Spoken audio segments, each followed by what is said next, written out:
So if you didn't catch it, our last chapter, the Mirror of Erised, what it does is it reveals desires, right? And so if you take the title of the chapter, which I'm showing you right here, and you look at the word Erised, which is right here, and you hold it up in a mirror, you'll see that what it does is it spells the word desire backwards. Pretty good, eh? So, okay, here we go. Chapter 13, Nicholas Flamel.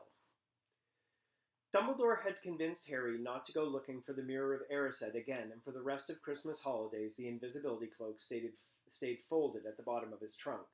Harry wished he could forget what he'd seen in the mirrors easily, but he couldn't. He started having nightmares. Over and over again he dreamed about his parents disappearing in a flash of green light, while a high voice cackled with laughter. You see, Dumbledore was right. That mirror could drive you mad, said Ron, when Harry told him about these dreams. Hermione, who had come back the day before the term started, took a different view of things. She was torn between the horror of the idea of Harry being out of bed, roaming the school 3 nights in a row, if Filch had caught you, and disappointment that he hadn't at least found out who Nicholas Flamel was. They had almost given up hope of ever finding Flamel in a library book, even though Harry was still sure that he'd read the name somewhere. Once term had started, they were back to skimming through books for 10 minutes during their breaks. Harry had even less time than the other two because Quidditch practice had started again. Wood was working the team harder than ever. Even the endless rain that had replaced the snow couldn't dampen his spirits. The Weasleys complained that Wood was becoming a fanatic, but Harry was on Wood's side.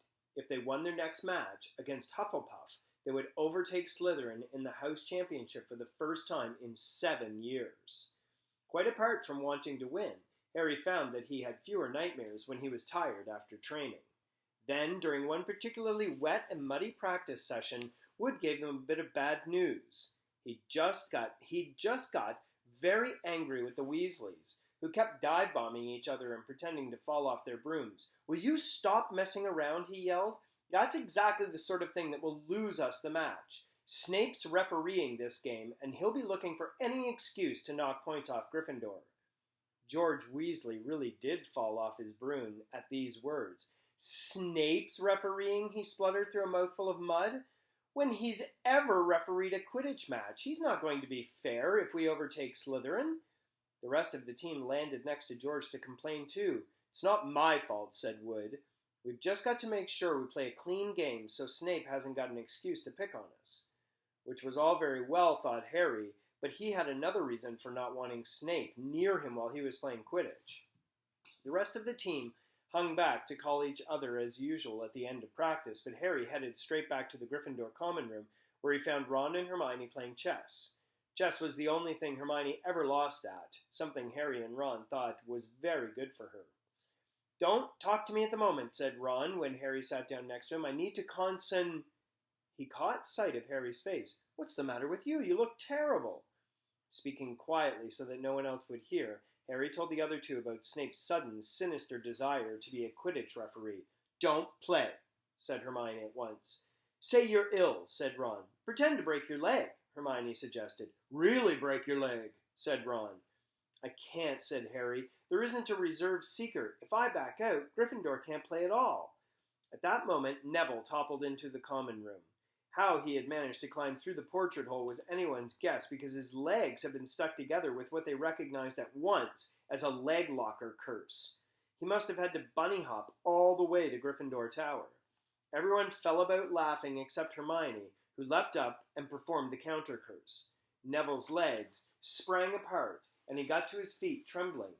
"What happened?" Hermione asked him, leading him over to sit with Harry and Ron. "Malfoy!" Neville shook his head. "I met him outside the library. He said he'd been looking for someone to practice that on." "Go to Professor McGonagall," Hermione urged Neville. "Report him."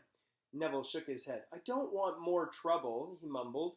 "You've got to stand up to him, Neville," said Ron. "He's used to walking all over people, but that's no reason to lie down in front of him and make it easier." "There's no need to tell me I'm not brave enough to be in Gryffindor. Malfoy's already done that," Neville choked.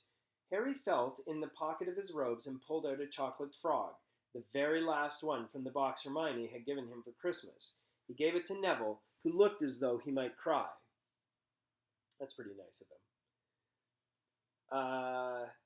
You're worth 12 of Malfoy, Harry said. The sorting hat chose you for Gryffindor, didn't it? And where's Malfoy?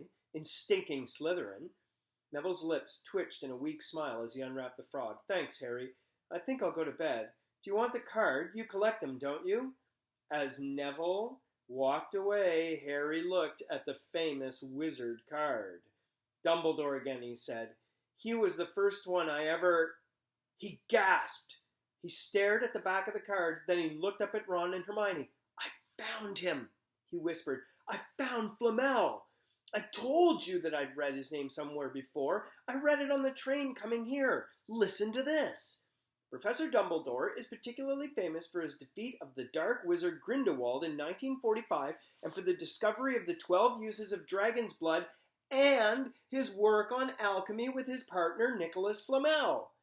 Hermione jumped to her feet. She hadn't looked so excited since they'd got back their marks from the first piece of homework. Stay there, she said, and she sprinted up the stairs to the girls' dormitory. Harry and Ron barely had time to exchange mystified looks before she was dashing back, an enormous old book in her hands.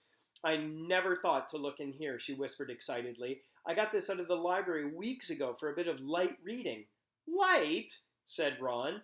But Hermione told him to be quiet until she'd looked up something and started flicking frantically through the pages, muttering to herself. At last she found what she was looking for. I knew it! I knew it! Are we allowed to speak yet? Said Ron grumpily. Hermione ignored him. Nicholas Flamel, she whispered dramatically, is the only known maker of the Philosopher's Stone. This didn't have quite the effect she'd expected. The what? Said Harry and Ron.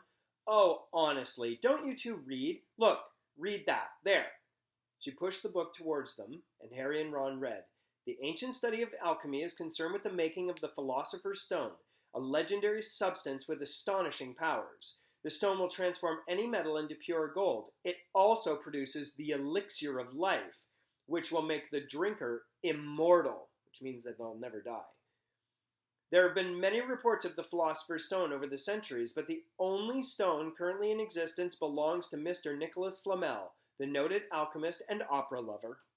Mr. Flamel, who celebrated his 665th birthday last year, enjoys a quiet life in Devon with his wife, Perennial, 658. See, said Hermione, when Harry and Ron had finished. The dog must be guarding Flamel's Philosopher's Stone. I bet he asked Dumbledore to keep it safe for him, because they're friends, and they knew that someone was after it, and that's why he wanted the stone moved out of Gringotts. A stone that makes gold and stop you ever dying, said Harry. No wonder Snape's after it. Anyone would want it. And no wonder we couldn't find Flamel in that study of recent developments in wizardry, said Ron. He's not exactly recent if he's 665, is he? Next morning, in defense against the dark arts, while copying down different ways of treating werewolf bites, Harry and Ron were still discussing what they'd do with the Philosopher's Stone if they had one. It wasn't until Ron said he'd buy his own Quidditch team that Harry remembered about Snape and the coming match. I'm going to play, he told Ron and Hermione. If I don't, all the Slytherins will think I'm just too scared to face Snape. I'll show them. It'll really wipe the smiles off their faces if we win. Just as long as we're not wiping you off the pitch, said Hermione. All right, we'll get to part 2 tomorrow.